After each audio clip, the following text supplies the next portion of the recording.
On lit aujourd'hui dans notre histoire ceci. La foule de ceux qui avaient cru n'était qu'un seul cœur et qu'une âme. Personne ne disait que ses biens lui appartenaient en propre, mais ils mettaient tout en commun. Te souviens-tu quand on a appris qu'après un miracle, le miracle de la guérison d'un boiteux, il y a toutes sortes de nouveaux chrétiens qui se sont ajoutés à l'Église avec Pierre et Jean. On lit même dans la Bible qu'il y a 5000 personnes qui se sont ajoutées. Imaginez 5000 personnes en un seul événement qui s'ajoute à l'Église de Jésus-Christ. Et la Bible nous parle aujourd'hui de comment cette Église fonctionnait, quel était le cœur des gens de l'Église là-bas. Et on va essayer de comprendre qu'est-ce qu'on peut apprendre de cette histoire-là aujourd'hui. Je vais relire avec toi le premier verset. Ça dit « La foule de ceux qui avaient cru, donc les 5000, n'était qu'un seul cœur et qu'une seule âme.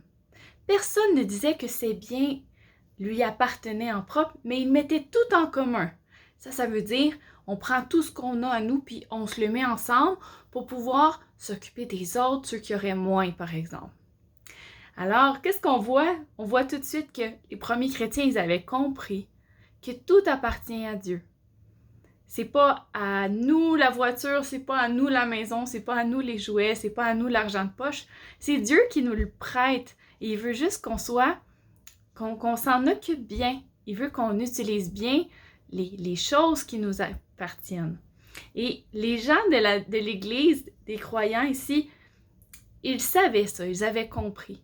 Ils étaient tellement passionnés par cette vérité-là qu'ils voulaient tout de suite prendre ce qu'ils avaient en signe de reconnaissance envers Dieu, puis le donner à l'Église pour que l'Église puisse ensuite le redonner aux pauvres, à ceux qui en avaient besoin parmi les chrétiens. Alors, on voit que les premiers chrétiens reconnaissaient que tous leurs biens appartenaient à Dieu et non à eux-mêmes. Plus loin, on voit aussi que la générosité des chrétiens rendait leur témoignage crédible.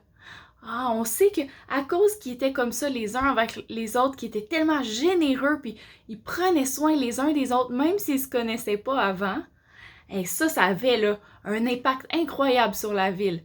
Les gens apprenaient « Hey, t'as-tu entendu? Lui, il a vendu sa maison pour donner aux pauvres de son église. » Il n'y a personne qui fait ça ici d'habitude. Tout le monde pense juste à lui. Tout le monde est égoïste, mais eux, ils sont pas égoïstes. Qu'est-ce qui se passe dans leur cœur? Et ça a donné tellement de force et de puissance à la parole de Pierre et de Jean lorsqu'ils parlaient. Dieu, il bénissait cette église-là. Il bénissait les chrétiens en leur donnant puis en leur permettant de prendre soin les uns des autres. Puis aussi, il bénissait le ministère des apôtres.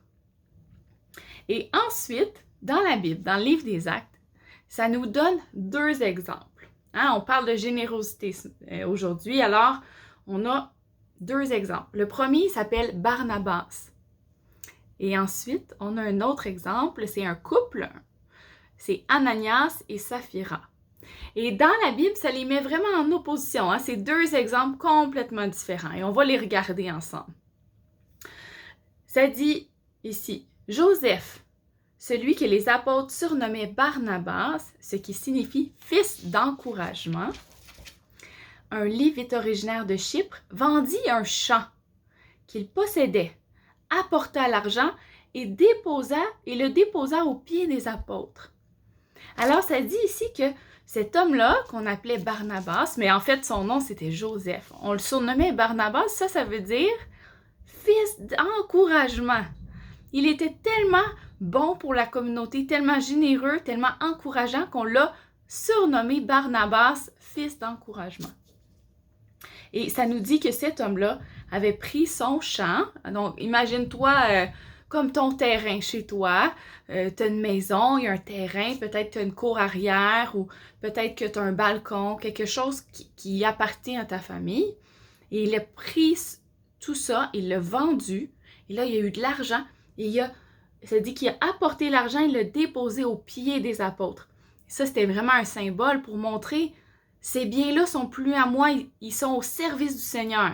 Je veux plus les avoir. Je veux vous les donner et vous, occupez-vous de les donner aux bonnes personnes, à ceux qui souffrent, à ceux qui sont pauvres ou ceux qui manquent de quelque chose. Alors Dieu, ici dans sa parole, nous montre un exemple de Barnabas qui vraiment est exemplaire. Hein? Il nous montre comment être généreux. Il ne faut pas s'attacher aux biens matériels, il faut les utiliser pour les choses qui valent la peine. On voit aussi que c'est un homme qui est rempli du Saint-Esprit, il est vrai, puis il y a aussi la crainte de Dieu. Hein?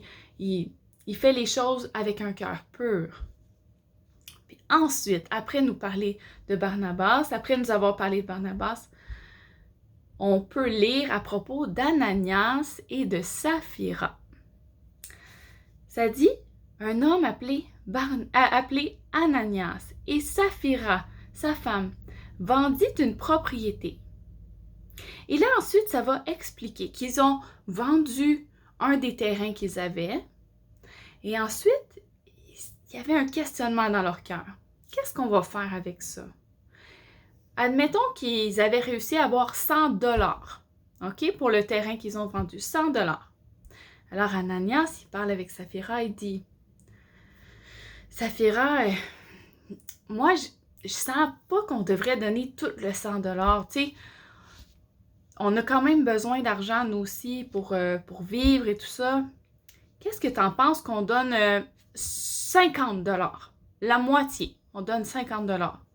Ah, Saphira, peut-être qu'elle a dit « Ah oui, c'est une bonne idée, tu as raison, on aurait bien besoin du reste pour nous. » Mais là, ça, c'était pas mal. Mais attention, écoute bien qu'est-ce qu'ils vont faire.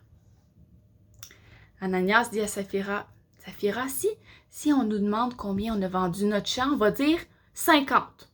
50 $. Comme ça, personne ne va savoir qu'on a gardé de l'argent pour nous. Hein, on va avoir l'air des gens généreux parce qu'on a vendu notre champ puis on a tout donné, là, comme Barnabas. Les gens, ils vont nous aimer comme lui. » Et ils ont fait une entente ensemble. Ils ont dit, on va faire un mensonge. On ne va pas dire aux autres la vérité. On va leur dire qu'on a juste eu 50 $ puis on a tout donné. On n'a rien gardé pour nous. Alors, Ananias arrive avec son don. Et imagine-toi, il doit se sentir fier dans son cœur. Il dit, « Oh, moi, je suis un homme généreux. J'ai vendu ce terrain-là. Je le donne à l'Église comme Barnabas. Puis j'ai hâte là, de recevoir les acclamations. » Il approche aux pieds des apôtres, puis il vient pour donner son don, son cadeau qu'il veut donner à l'Église. Et là, Pierre va le questionner. « Combien est-ce que tu as eu pour ton champ? Combien tu l'as vendu? » Sais-tu pourquoi il dit ça? C'est parce que le Saint-Esprit était en train de révéler à l'apôtre, il était en train de lui montrer que Ananias, son cœur était impur et qu'il était menteur. Alors Ananias, il fait comme il avait convenu, comme il avait décidé déjà. Il dit, « Ah, 50 $, moi j'ai tout donné à l'Église. » Et tout de suite, l'apôtre, il voit que c'est un mensonge. Ah, il est vraiment déçu.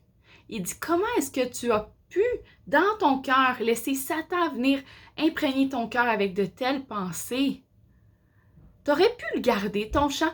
Il va même jusqu'à dire, tu l'avais, ton champ, t'aurais pu le garder ou t'aurais pu donner juste une partie.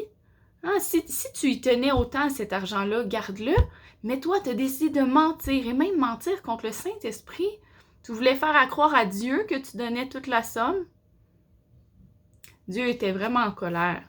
Oui, il était en colère d'avoir vu un péché aussi grand et il a jugé Ananias. Plus tard, sa femme arrive et elle ne savait pas que tout ça s'était passé. Alors, elle arrive, puis encore, elle aussi, elle va se faire demander. Pierre lui demande, « Pour combien as-tu vendu ton terrain? » Elle dit la même chose, comme ils avaient convenu.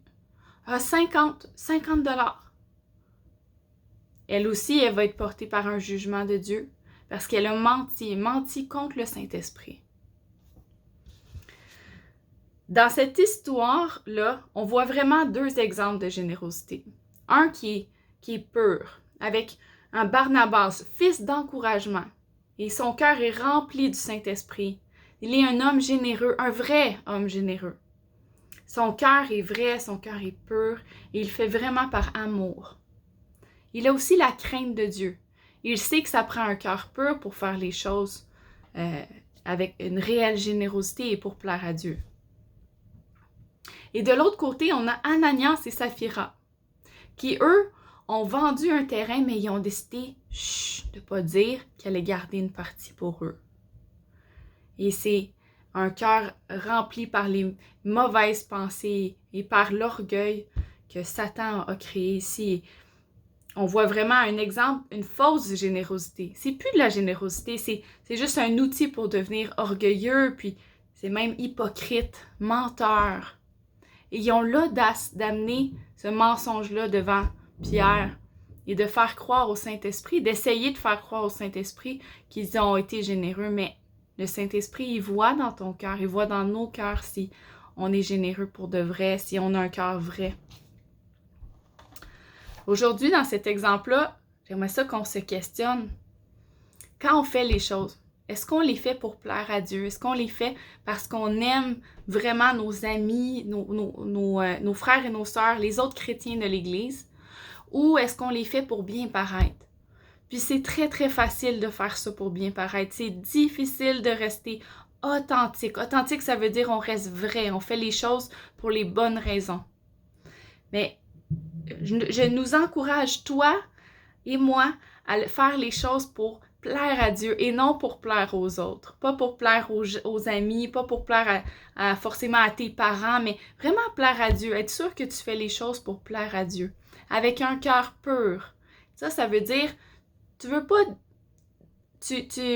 t'as pas deux facettes. Hein? Des fois, on dit, dans ton cœur, c'est comme ça, mais tu veux avoir l'air différemment. Hein? Par exemple, Ananias, il voulait avoir l'air généreux, mais dans son cœur, il était orgueilleux, il était hypocrite. Alors, on veut pas être deux côtés comme ça. On veut être on veut être authentique puis servir le Seigneur avec un cœur pur. On va prier ensemble.